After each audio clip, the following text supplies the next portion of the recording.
Hello student, कल के lecture में आपने गॉसेस लॉ के एप्लीकेशन स्टार्ट किए थे हमने। तो सबसे पहला जो आपने एप्लीकेशन पढ़ा था वो था कि एक इनफाइनाइट लेंथ का आपको कंडक्टर दिया हुआ है और उस कंडक्टर के कारण आपको इलेक्ट्रिक फील्ड निकालना था, जिसका आंसर आया E is equal to 2 lambda के अपॉन आर। क्लियर है? यहां तक लैम्बडा लीनियर चार्ज डेंसिटी था। ठीक है, चैप्टर को आगे बढ़ाते हुए आज हम बात करेंगे इलेक्ट्रिक फील्ड की एक इनफाइनाइट सीट के कारण। हेडिंग देखिए, electric field intensity due to thin infinite plane sheet charge. बच्चों, एक्चुअल में हमारे कोर्स में दो तरह की सीट हैं, कंडक्टर और इंसुलेटर सीट। दो हेडिंग है ये गॉसेस लॉ के एप्लीकेशन में। इलेक्ट्रिक फील्ड मुझे निकालना होगा कंडक्टर सीट की वजह से और इलेक्ट्रिक फील्ड मुझे निकालना होगा इंसुलेटर सीट की वजह से। अब जैसे इस हेडिंग की बात करें तो इस हेडिंग में वो क्लियरली नहीं बोल रहा है कि जो सीट है वो कंडक्टर है कि इंसुलेटर है। तो जब वो क्लियर ना कहे कि सीट कैसी है तो बच्चों आपको इंसुलेटर माननी है। अंडरस्टूड है कि हमें जो इलेक्ट्रिक फील्ड निकालना है वो इंसुलेटर सीट की वजह से निकालना है। क्लियर? तो हेडिंग समझ में आई ना। एक इनफाइनाइट एक सीट है इंसुलेटर, जिसकी वजह से मुझे क्या निकालना है? Electric field. तो वही कल की तरह पढ़ने वाले जैसे वायर पढ़ा था, 100% ऐसा ही काम है कुछ। अगर आपको वायर क्लियर है तो इसमें प्रॉब्लम की कतई आपको कोई समस्या आएगी नहीं, मेरी गारंटी है। कि सबसे पहले तो हम क्या निकालेंगे? डायरेक्शन निकालेंगे। डायरेक्शन निकालने के बाद हम क्या निकालेंगे? मैग्नीट्यूड। वही दो स्टेप में पढ़ने वाले हैं। क्लियर बच्चों? तो स्टार्ट करते हैं हमारा आज का टॉपिक। ध्यान से देखिएगा। चलो, सबसे पहले हम बात करें एक प्लेट की। देखिए ध्यान से, प्लेट जैसे मेरा हाथ है ना, ऐसे इस तरीके से रखी होगी। तो बच्चों इस तरीके से रखने के लिए मैं ऐसे चौक तो चला नहीं सकता, मुझे कुछ प्लेट को इस तरीके से दिखाना होगा। देखना ध्यान से,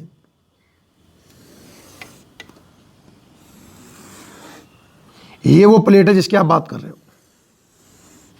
ठीक है ना? डायग्राम इस तरीके से बनाया है, आप इसका मतलब समझ चुके होंगे कि प्लेट कुछ इस तरीके से रखी हुई है। ठीक है ना? ये एक्चुअल में जो प्लेट है वो इनफाइनाइट है, पर मैं उसका एक स्मॉल पार्ट मानता हूं। जैसे कल मैंने जो वायर लिया था बच्चों, वायर इनफाइनाइट लेंथ का था, पर जब मैंने उसकी स्टडी की थी तो मैंने इसका स्मॉल पार्ट एक्स वाई मान लिया था। तो ऐसे आप ये मान लीजिए कि लेट इसका नाम दे दो आप ABCD। Let ABCD is the small part of infinite charge plate. ठीक है ना? अभी प्लेट का एक छोटा पार्ट हो गया, चार्ज डिस्ट्रीब्यूटेड करना है। तो बच्चों कंडक्टर में जो चार्ज आएगा वो जाएगा सरफेस पर। तो जितना आपने चार्ज दिया, अच्छा कल जो चार्ज डिस्ट्रीब्यूटेड था वो अकॉर्डिंग टू लेंथ था, क्योंकि वायर कैसा होता है? लंबा। पर इस प्लेट का तो अपना कोई ना कोई एरिया होगा। तो जब आपने इसको चार्ज दिया तो वो चार्ज यूनिफॉर्मली इसके सरफेस पर क्या हो गया? डिस्ट्रीब्यूट। और जब सरफेस पर डिस्ट्रीब्यूट हुआ है तो बच्चों हमें इसका क्या मानना पड़ेगा? सरफेस चार्ज डेंसिटी आप सिग्मा मान लीजिए इस प्लेट की। अच्छा, सरफेस चार्ज डेंसिटी क्यों मानी है? कल तो साहब आपने लीनियर चार्ज डेंसिटी मानी थी, क्योंकि कल जो चार्ज था वो अकॉर्डिंग टू लेंथ था। कल जो चार्ज डिस्ट्रीब्यूटेड था वो अकॉर्डिंग टू लेंथ था, इसलिए मैंने लीनियर चार्ज डेंसिटी की बात की, लैम्बडा की। और आज जो चार्ज है वो बच्चों अकॉर्डिंग टू सरफेस है, तो हम बात करेंगे सरफेस चार्ज डेंसिटी की, यानी कि सिग्मा की। और सिग्मा का सूत्र आप जानते हो कितना होगा? Q अपॉन ए। कल जो लैम्बडा पढ़ा था उसका सूत्र क्या था? Q अपॉन एल, क्योंकि वो लीनियर चार्ज डेंसिटी था। ये सरफेस चार्ज डेंसिटी है, तो सिग्मा इज इक्वल टू कितना आएगा? Q upon A. दो लाइन तैयार हुई कि let ABCD is a small part of infinite sheet charges uniformly distributed. अब हमें क्या करना है? इसका कोई मिड पॉइंट मान लीजिए आप, प्लेट का कोई मिड पॉइंट मान लीजिए O। इसके मिड पॉइंट O से यहां कोई डिस्टेंस ले लीजिए R डिस्टेंस पर कोई पॉइंट मान लीजिए आप P। हमें क्या करना है कि जो सीट है उसके मिड पॉइंट से R डिस्टेंस पर कोई पॉइंट लिया है P, यहां हमें इलेक्ट्रिक फील्ड निकालना है। क्वेश्चन अब तो क्लियर समझ में आ गया होगा। हमें इलेक्ट्रिक फील्ड निकालना है इनफाइनाइट सीट की वजह से। तो जैसे मैंने कल पढ़ा था, कल मैंने वायर लिया, आज मैंने सीट ले ली, बस इतना अंतर है। कि let A B C D is a small part of infinite sheet, here charge distributed uniformly according to surface and surface charge density sigma. Suppose हमें क्या करना है कि we have calculate electric field intensity at point O. तो इसके दो हिस्से करेंगे हम। सबसे पहले तो हम बच्चों निकालेंगे डायरेक्शन। फर्स्ट ऑफ ऑल हम इसकी क्या निकालेंगे, डायरेक्शन, और फिर सेकंड पार्ट में क्या निकालेंगे, इसका मैग्नीट्यूड। तो सबसे पहले मैं बात करता हूं डायरेक्शन की। तो मैंने बायर में क्या किया था, आप याद करो। अब आप बिल्कुल आपका ही खेल है पूरा भाई।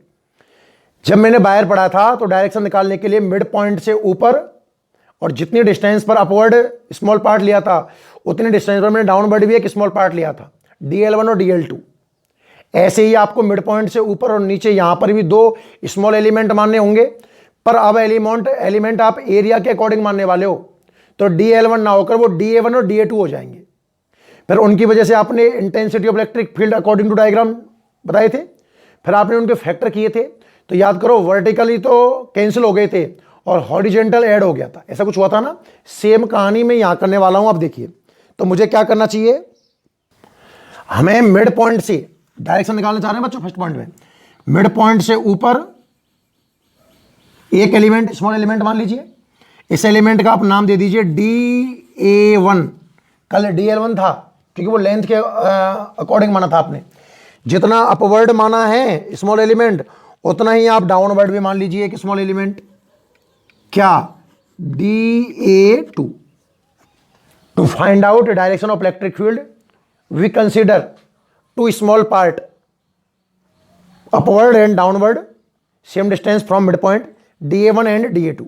दो आपने स्मॉल एलिमेंट मान लिए। अब सोचिए, इन स्मॉल एलिमेंट की वजह से, DA1 की वजह से P पर इलेक्ट्रिक फील्ड इधर होगा भाई, ये पॉजिटिव चार्ज है ना तो रिपल्स करता है, तो ये धक्का दे दीजिए।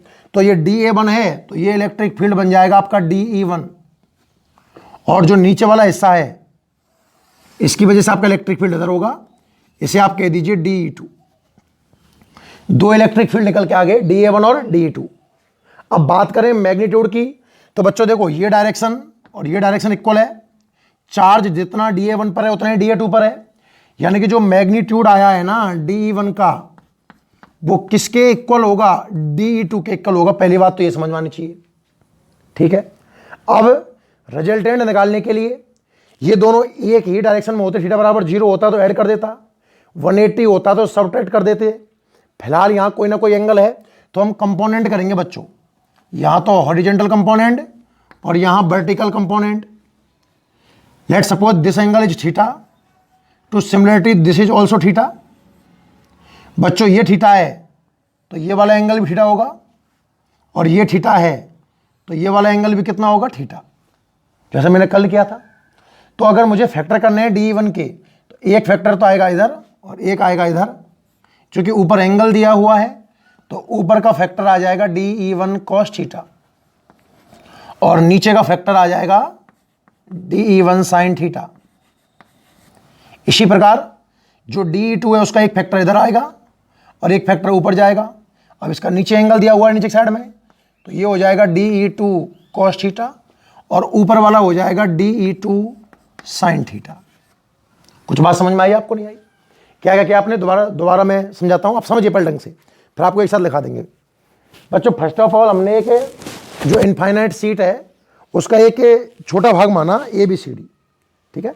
आपने उस पर चार्ज दिया तो वो यूनिफॉर्मली डिस्ट्रीब्यूटेड हो गया। आपको O पॉइंट से R डिस्टेंस पर एक पॉइंट लिया है आपने P, जहां intensity of electric field find out करनी है। दो पॉइंट बनते हैं इसमें। First of all we find out direction of electric field, and in second part we have calculate to magnitude of electric field. Direction निकालने के लिए मैंने क्या किया, मिड पॉइंट से ऊपर और नीचे, जितना ऊपर उतना ही नीचे, दो स्मॉल एलिमेंट लिए। कौन कौन से, DA1 और DA2। इन स्मॉल एलिमेंट के कारण जो P पर इलेक्ट्रिक फील्ड बन रहा है DE1 और DE2, ये मैग्नीट्यूड में तो कैसा है, सेम। मैग्नीट्यूड में कैसा है, सेम। और डायरेक्शन की बात करें तो एज शोन इन फिगर। जब आप इनको फैक्टर में तोड़ोगे तो vertical component same in magnitude but opposite in direction, so they cancel each other, but horizontal component added, वो आपस में ऐड हो जाएंगे। तो जो नेट इलेक्ट्रिक फील्ड होगा बच्चों, वो कौन सी डायरेक्शन मिलने वाला है? ओपी डायरेक्शन में मिलने वाला है। ये तो हुई direction of electric field. Note करिए आप, पहले यहां तक लिखें आप, हेडिंग लिखिए आप, इलेक्ट्रिक फील्ड इंटेंसिटी, हेडिंग लिखिएगा electric field intensity due to thin infinite plane sheet of charge. Board से देखकर हेडिंग डाल लीजिए आप, ठीक है। और इसमें लिखो late ABCD is a small part of infinite sheet. Let ABCD is a small part of infinite sheet. ठीक है भाई, let ABCD is the small part of infinite sheet. ठीक है। Charge distributed uniformly, charge distributed uniformly, charge distributed uniformly on surface, charge distributed uniformly on surface, on surface. We have to calculate intensity of electric field at point P. We have to calculate intensity of electric field at point P. We have to calculate intensity of electric field at point P. Clear? इसमें first point डालिए आप, first point लिखिए direction of electric field. दो point बनाएंगे, direction का, एक magnitude का। तो आप फर्स्ट पॉइंट बनाइए डायरेक्शन ऑफ इलेक्ट्रिक फील्ड, ठीक है। और ये वाला डायग्राम बना दो रंग से, डायरेक्शन ऑफ इलेक्ट्रिक फील्ड लिख करके आप ये वाला डायग्राम बना दीजिए जो बोर्ड बन रहा है, ठीक है। स्क्रीन पॉज करके एकदम सुंदर बढ़िया सा डायग्राम बना दीजिए। अब जैसे जैसे आपने ये डायग्राम बनाया वो सारी बातें ही मुझे लिखानी है भाई, है ना। डायरेक्शन ऑफ इलेक्ट्रिक फील्ड, उसमें आप ये डायग्राम बना दीजिए।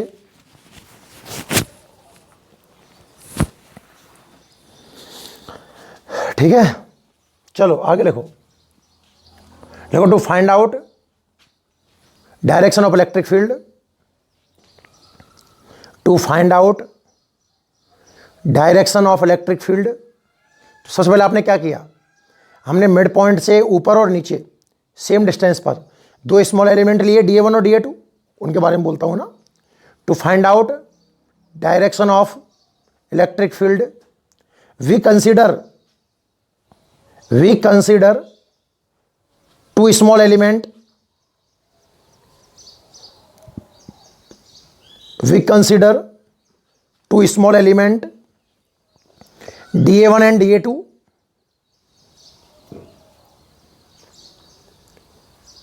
to find out direction of electric field.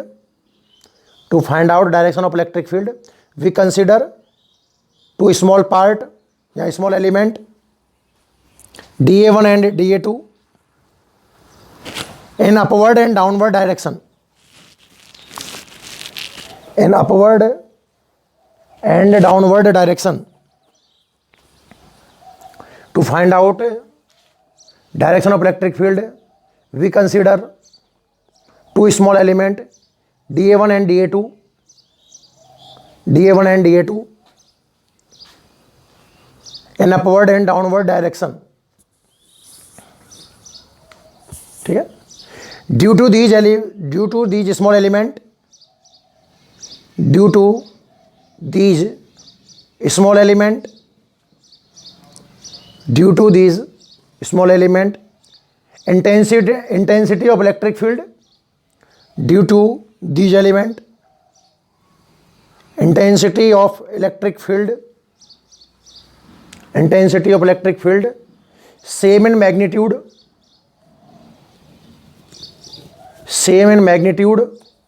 Bracket लिख देना, dE1 is equal to dE2 due to these small element, intensity of electric field same in magnitude and direction is as shown in figure. Same in magnitude and direction is in as shown in figure. ठीक है, clear है यहां तक है? आगे लिखिए,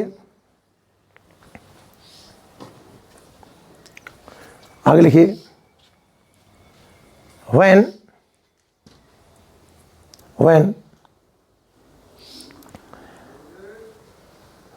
मतलब अब हमें क्या करना है कि जो D1 और D2 इनके फैक्टर करने हैं, ठीक है। तो जब इनको फैक्टर में अपन ब्रेक करेंगे तो वर्टिकल तो सेम मैग्नीट्यूड और अपोजिट डायरेक्शन का कैंसिल हो जाएंगे और हॉरिजॉन्टल ऐड हो जाएंगे, ठीक है ना। तो इस बात को लिखिए, when we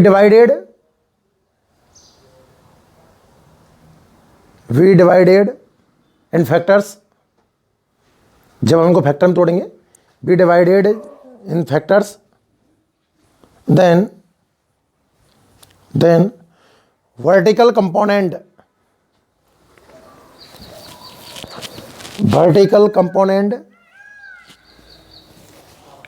same in magnitude but opposite in direction, then vertical component same in magnitude,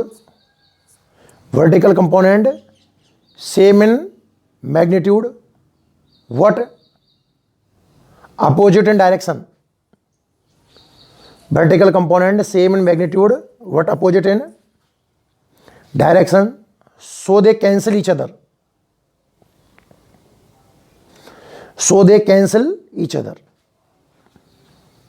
जब आपने इनको फैक्टर में तोड़ा तो vertical component same in magnitude but opposite in direction, so they cancel each other. what horizontal component same in direction, E के direction में है. what horizontal component same in direction, so they added, वो जुड़ जाते हैं भाई. horizontal component same in magnitude but opposite in direction, so they cancel each other. What vertical component are in same direction, so they added. बिल्कुल बाहर की तरह ये नहीं है, सेम, बस प्लेट को उठा के बाहर लगा दो और कोई अंतर नहीं है ना. क्लियर? 10 नेट इलेक्ट्रिक फील्ड इन डायरेक्शन ओपी, जो रिजल्टेंट इलेक्ट्रिक फील्ड है वो ओपी डायरेक्शन में होगा. नेट रिजल्टेंट इलेक्ट्रिक फील्ड इन ओपी डायरेक्शन. क्लियर है भाई यहां तक? ठीक है ना. तो ये बात किसकी थी? डायरेक्शन निकालने की. डायग्राम अगर नहीं बनाया हो तो बना लो, ठीक है ना. नेक्स्ट अब हम बात करेंगे मैग्नीट्यूड की. जो सेकंड हमारा पार्ट होगा वो होगा मैग्नीट्यूड कैसे निकाला जाए. तो वही बात आई कि मैग्नीट्यूड निकालने के लिए तो हमें गॉसियस सरफेस मानना होगा. अगर मैग्नीट्यूड निकालना है तो आपको उसके लिए गॉसियस सरफेस मानना होगा. कल मैंने जो गॉसियस सरफेस माना था वो एक सिलेंड्रिकल था. कैसा था? सिलेंड्रिकल. तो आज भी हम सिलेंड्रिकल ही मानेंगे, लेकिन थोड़ा सा क्या डिफरेंस होगा वो आप देखिए ध्यान से. सबसे पहले तो वही सीट बनाइए आप जो आपने थोड़ी देर पहले बनाई थी. ये हो गई हमारी सीट, ठीक है. इसका नाम ABCD. क्लियर? वही चार्ज कैसे फैला था उस पर? According to surface. ये लो भैया, अकॉर्डिंग टू सरफेस क्या फैला दिया आपने? चार्ज. तो जो डेंसिटी आएगी बच्चों वो सरफेस चार्ज डेंसिटी आएगी, सिग्मा. याद रखना, क्यू अपॉन ए, पहले बोल चुका हूं मैं आपको. अब हमें गॉसियस सरफेस मानना है, पर ऐसे देखो, डैश डैश से बना रहा हूं इसको तो, और इसको बना रहा हूं सिंपल लाइन से. क्योंकि ये जो पार्ट है डैश डैश वाला, ये इस प्लेट के अंदर है, दीवार है। तो जैसे इस चौक को मैं इस तरीके से सेट करूं कि चौक का कुछ हिस्सा दीवार के अंदर आ जाए, कुछ बाहर आ जाए, इस तरीके का है। इसलिए मैंने ये हिस्सा डैश डैश से बनाने का प्रयास किया है, और जो बाहर वाला हिस्सा है बच्चों, ये मैंने सिंपल बनाने का प्रयास किया है। आपको बात समझ में आई? तो हमने एक गॉसियस सरफेस माना। क्या माना? गॉसियस सरफेस। इसका जो क्रॉस सेक्शनल एरिया है मैं ए मान चुका हूं पहले। जो गॉसियस सरफेस है, ये वाला सरफेस, इसका जो क्रॉस सेक्शनल एरिया है, अनुप्रस्थ काट जो होगा इसका, वो कितना मान चुका हूं मैं? ए। अब सोचिए, अगर आप सिलेंड्रिकल गॉसियस सरफेस मान रहे हो बच्चों, तो सिलेंड्रिकल सरफेस के तो 3 पार्ट होते हैं, 2 तो सर्कुलर और तीसरा सिलेंड्रिकल। तो मैं 3 सरफेस की बात करूंगा इसमें। This is surface number 1, outer circular part, बाहर वाला circular part. This is S2, दिख रहा है ना आपको सबको? Inner circular part. अच्छा, एरो बाद में बनाएंगे, रुको, खाली सरफेस लिख रहा हूं। And this is third S3 cylindrical part. तो आप क्या कर रहे हो? मैग्नीट्यूड निकालने के लिए आपने एक सिलेंड्रिकल गॉसियस सरफेस माना। कैसा माना? Cylindrical gaussian surface. और उस गॉसियस सरफेस के आपने 3 सरफेस बना दिए, S1, S2 और S3। अब वही पुरानी बातें हैं, तीनों पर आपको E वेक्टर और DS वेक्टर चाहिए बच्चों।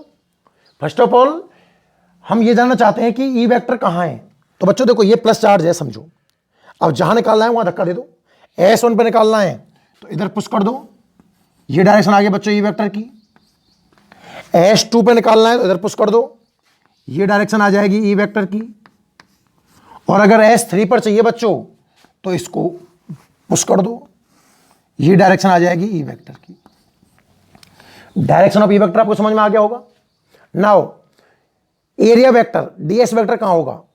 तो बच्चों जब मैं गॉसियस सरफेस को इधर से देख रहा हूंगा तो मुझे एक सर्किल नजर आएगा, और उस सर्किल का जो DS वेक्टर है वो सरफेस के परपेंडिकुलर होगा, यानी कि इसका जो DS वेक्टर है ना वो इस डायरेक्शन में होगा। क्लियर? इसका जो DS वेक्टर है वो इस डायरेक्शन में होगा, परपेंडिकुलर टू सरफेस, और इसका खुद के परपेंडिकुलर यानी कि ऊपर की ओर हो जाएगा। ये डायग्राम समझ में आया कि नहीं आया? पहले तो आप ये देखिए, आगे की बात तो बाद में करेंगे। देखो, कल जो आपने सिलेंड्रिकल माना था वो हॉरिजॉन्टल माना था, सॉरी वर्टिकल माना था, और आज मैं कैसी बात कर रहा हूं? हॉरिजॉन्टल की। क्लियर है?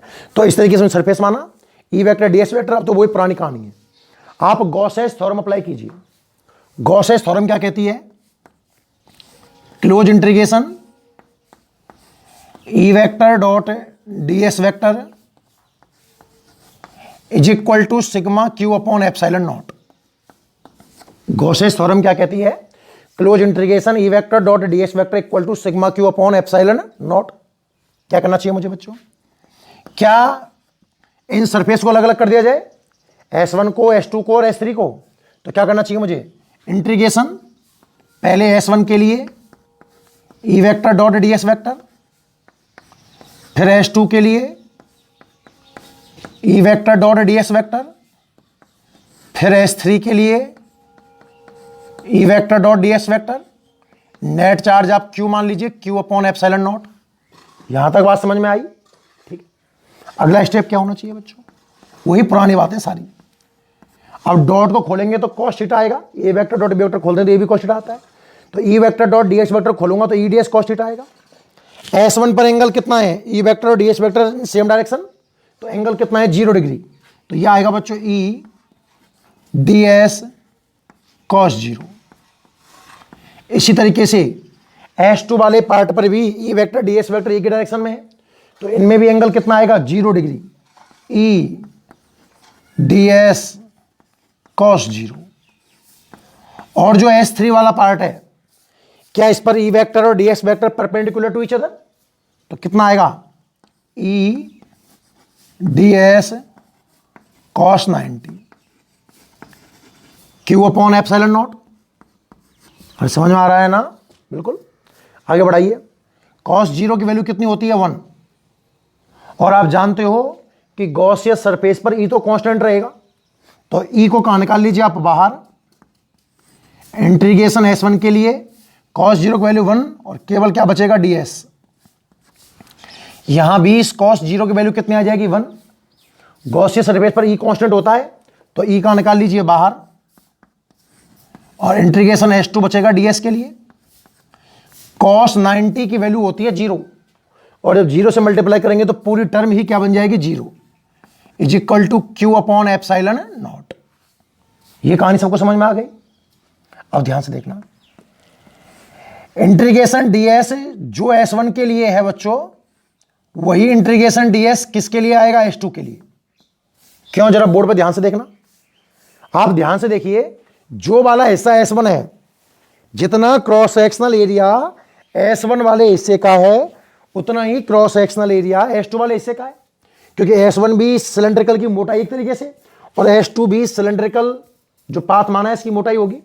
तो मैंने क्रॉस सेक्शनल ए मान रखा है इसका, तो बच्चों इनकी जगह पे जमाऊंगा मैं ए।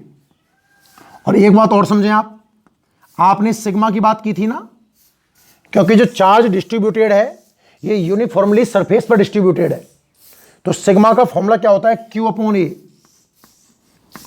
तो यहां से आप Q की वैल्यू निकाल सकते हो कितनी, सिग्मा ए। ये दोनों वैल्यू पर रिप्लेस कर दीजिए, क्या आएगा देखना, E इसकी जगह ए आ जाएगा, E इसकी जगह ए आ जाएगा, क्लियर है, इज इक्वल टू क्या आएगा बताओ, सिग्मा ए अपॉन एप्सिलॉन नॉट। तो बच्चों देखो ए से तो ए कैंसिल आउट हो जाएगा, क्लियर है यहां तक। क्या बन गया ये, E और E कितना हो जाएगा 2E is equal to sigma upon epsilon naught. तो जो इंटेंसिटी निकल करके आई है, इंटेंसिटी ऑफ इलेक्ट्रिक फील्ड निकल करके आया है, यह आएगा बच्चों E इज इक्वल टू, अच्छे से याद कर लेना, सिग्मा अपॉन 2 एप्सिलॉन नॉट। ठीक है, तो जो इनफाइनाइट चार्ज शीट है, देखो कल हमने बायर पढ़ा था, तो बायर का जो इलेक्ट्रिक फील्ड निकल करके आया था वो आया था 2 लैम्बडा K अपॉन R। ठीक है ना। और आज हमने पढ़ी है इनफाइनाइट शीट, इसका आंसर कितना आया है, sigma upon 2 epsilon not. Clear कहानी, जल्दी से आप नोट कीजिए। चलो इसको स्क्रीन पॉज कर लो चाहे, और आप जल्दी से नोट करना इसको।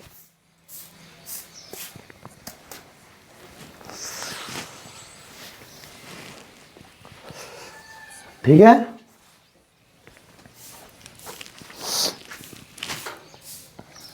क्लियर है यहां तक, जल्दी से लिखिए आप इसको ना।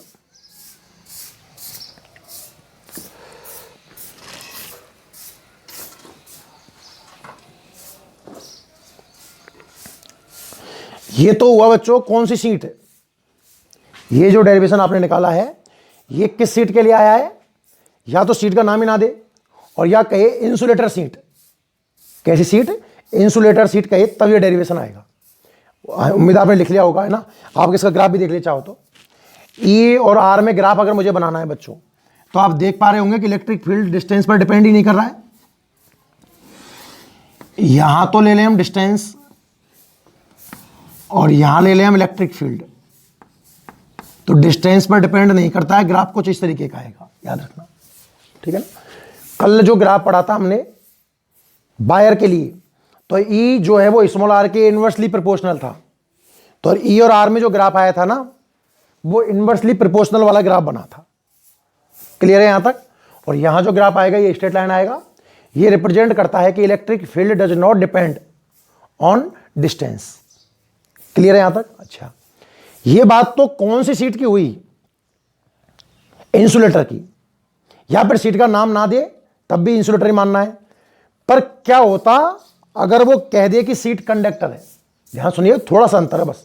एक नई हेडिंग जो आपका होमवर्क है और आपको लिखना है पूरा। हेडिंग क्या रहेगी, electric field intensity due to thin infinite plane conductor sheet. देखो ये तो हो चुका है, मैं तो इसी में एडजस्ट करूंगा, आपको घर से नई हेडिंग बनानी है। हेडिंग में कंडक्टर और जोड़ देना, प्लेन कंडक्टर सीट। अब क्या हो, तो बच्चों डिस्टेंस बिल्कुल सेम, एज इट इज लिख देना, आपको एक शब्द भी नहीं बदलना है। वापस से वही सीट मान लेना कि let A B C D is small part of infinite conductor sheet, एक वर्ड ऐड कर देना उसमें, क्या, कंडक्टर। वही इलेक्ट्रिक फील्ड निकालना है। डिस्टेंस निकालने के लिए आपको एक स्मॉल एलिमेंट ऊपर मानना होगा, दूसरा स्मॉल एलिमेंट कहाँ मानना होगा, नीचे, DA1 और DA2। इनकी वजह से जो इलेक्ट्रिक फील्ड है वो same in magnitude, what direction as shown in figure. Clear है। उसके बाद आप फैक्टर करोगे तो वर्टिकल कट जाएंगे, हॉरिजॉन्टल जुड़ जाएंगे, बिल्कुल सेम है। घर से लिखिए, लिखना है नेक्स्ट हेडिंग। अपने बुक में दो अलग अलग हेडिंग दी हुई है, इंसुलेटर और कंडक्टर प्लेट। ये जो मैंने अब तक पढ़ाया था वो इंसुलेटर था। कंडक्टर कैसे लिखना है आपका होमवर्क है ये, तो सुन लीजिए ध्यान से इसको। डायरेक्शन निकालना जैसे आपने इंसुलेटर का लिखा है सेम उस तरीके से लिखना है। बात करें मैग्नीट्यूड की, तो बच्चों मैग्नीट्यूड में डायग्राम तो यही रहेगा, बिल्कुल एज इट इज डायग्राम बनने वाला है। ये स्टेप बिल्कुल सेम, ये स्टेप बिल्कुल सेम, ये स्टेप बिल्कुल सेम। डिफरेंस बच्चों यहां आएगा, ध्यान से देखना। कहां? कि अगर ये सीट कंडक्टर है, थोड़ा दिमाग लगाइए आप, अगर ये सीट कंडक्टर है और मैं कह रहा हूं कि ये भाग कंडक्टर के अंदर है, मैंने बोला है ना कि जो H2 वाला सरफेस है, पार्ट है, ये कंडक्टर के कहां लगा हुआ है, अंदर। और कंडक्टर के अंदर तो इलेक्ट्रिक फील्ड 0 होता है, याद रहे बात। कंडक्टर के अंदर जो इलेक्ट्रिक फील्ड बनता है बच्चों, वो कितना बनता है, 0। तो जो H2 वाला पार्ट है ना, H2 वाला पार्ट है, ये वाला पार्ट, इसमें E की जगह कितना आ जाएगा, 0। देखो ये 3 हिस्से किए आपने, ये वाला ऐसा 0 हुआ cos 90 की वजह से। पर अगर सीट कंडक्टर है तो जो H2 वाला पार्ट है ना, अंदर वाला पार्ट, यहां पर इलेक्ट्रिक फील्ड कितना आएगा, 0। इसमें E की वैल्यू कितनी आएगी, 0। और अगर मैं यहां E की वैल्यू 0 जमा दूं ना बच्चों, E की वैल्यू 0 जमा दूं, सुनना, तो ये वाला पार्ट बचेगा ही नहीं। तो करेक्शन क्या हो जाएगा, देखना ध्यान से, ये वाला पार्ट भी कितना आ जाएगा, 0। क्यों 0 आया वो समझ में आया ना आपको। 0 क्यों आया, क्योंकि H2 वाला पार्ट कंडक्टर सीट के अंदर है इस कंडीशन में, और कंडक्टर के अंदर तो इलेक्ट्रिक फील्ड हमेशा कितना आता है, 0। तो ये H2 वाला पार्ट नहीं रहेगा इस तरीके से, ठीक है। यहां ये वाला पार्ट नहीं आएगा, केवल ये रह जाएगा। तो ये डबल नहीं होगा भाई, और डबल नहीं होगा तो नीचे क्या नहीं आएगा, 2। अब जो आपका आंसर आएगा वो कितना आएगा, सिग्मा अपॉन एप्सिलॉन नॉट। दोनों में क्या अंतर है आपने देखा। अगर इंसुलेटर सीट है, या सीट के बारे में क्लियर ना कहे कि वो कंडक्टर है कि इंसुलेटर है, तब तो आंसर आता है सिग्मा अपॉन 2 एप्सिलॉन नॉट। और जब वो कह दे कि सीट कैसी है, कंडक्टर है, तो आंसर आता है E is equal to sigma upon epsilon naught. और ग्राफ वापस से वही बनेगा जो अभी बना है। क्लियर है बच्चों। आज के लेक्चर में हमने 2 हेडिंग पढ़ी हैं, 2 हेडिंग हो जानी चाहिए आपके पास में। डेरिवेशन भी लिख लेना स्क्रीन पॉज करके ना इसका। इंसुलेटर तो आपको समझ में आ गया, पूरा हो चुका है। कंडक्टर में डायरेक्शन बिल्कुल सेम पहले वाली, और डेरिवेशन भी कुछ हद तक बिल्कुल सेम है, थोड़ा सा अंतर है, तो आप यहाँ बोर्ड से लिख लेना। 2 हेडिंग पढ़ी हैं आज आपने, इनफाइनाइट कंडक्टर सीट और इनफाइनाइट इंसुलेटर सीट। आज के लेक्चर में इतना ही, बाकी का बच्चों कल की क्लास में देखें, ठीक है। और अगर कोई कांटेक्ट हो, कोई प्रॉब्लम हो, तो आप मुझे कांटेक्ट कर लेना, ठीक है ना। अच्छा एक काम और करना, ये आपको जो ये आप लिखोगे ना कंडक्टर सीट, इसको मुझे व्हाट्सएप करना है आपको ना, कंडक्टर सीट आप मुझे व्हाट्सएप करोगे, ठीक है। लिख लीजिए इसको, चलो।